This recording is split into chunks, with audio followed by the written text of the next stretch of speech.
2026 FIFA বিশ্বকাপের golden ball জিতেছেন স্পেনের অধিনায়ক ও মিডফিল্ডার রদ্রি।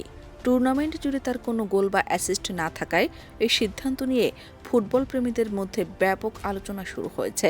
তবে বিচারকদের মতে পরিসংখ্যানের চেয়ে মাঠে তার সামগ্রিক প্রভাবই তাকে এই সম্মান এনে দিয়েছে। রদ্রি পুরো বিশ্বকাপ জুড়ে স্পেনের মাঝ মাঠের মূল নিয়ন্ত্রক ছিলেন। বলের দখল ধরে রাখা, খেলার গতি নির্ধারণ, আক্রমণ ও রক্ষণের মধ্যে সংযোগ তৈরি এবং প্রতিপক্ষের আক্রমণ ভেঙে দেওয়ার দায়িত্ব তিনি নিখুঁতভাবে পালন করেছেন। গোল বা অ্যাসিস্টের তালিকায় নাম না থাকলেও প্রতিটি ম্যাচে তার উপস্থিতি ছিল স্পেনের খেলার কেন্দ্রবিন্দু। পুরো টুর্নামেন্টে রদ্রি ৬৫০টিরও বেশি সফল পাস সম্পন্ন করেন। পাশাপাশি উচ্চ গতির দৌড়, বল পুনরুদ্ধার এবং প্রতিপক্ষের আক্রমণ থামানোর ক্ষেত্রেও ছিলেন অসাধারণ।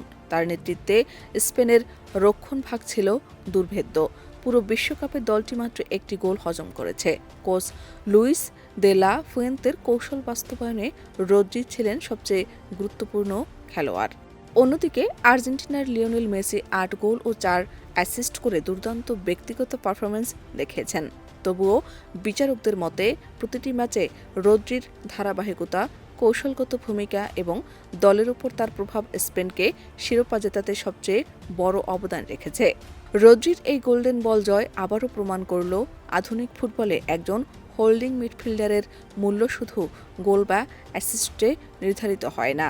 খেলার ছন্দ নিয়ন্ত্রণ, দলের ভারসাম্য বজায় রাখা এবং প্রতিপক্ষকে নিষ্ক্রিয় করে দেওয়ার মতো অদৃশ্য অবদানও একজন খেলোয়াড়কে বিশ্বের সেরার আসনে পৌঁছে দিতে পারে। শাহনাজ পারভীন, দেশ রূপান্তর।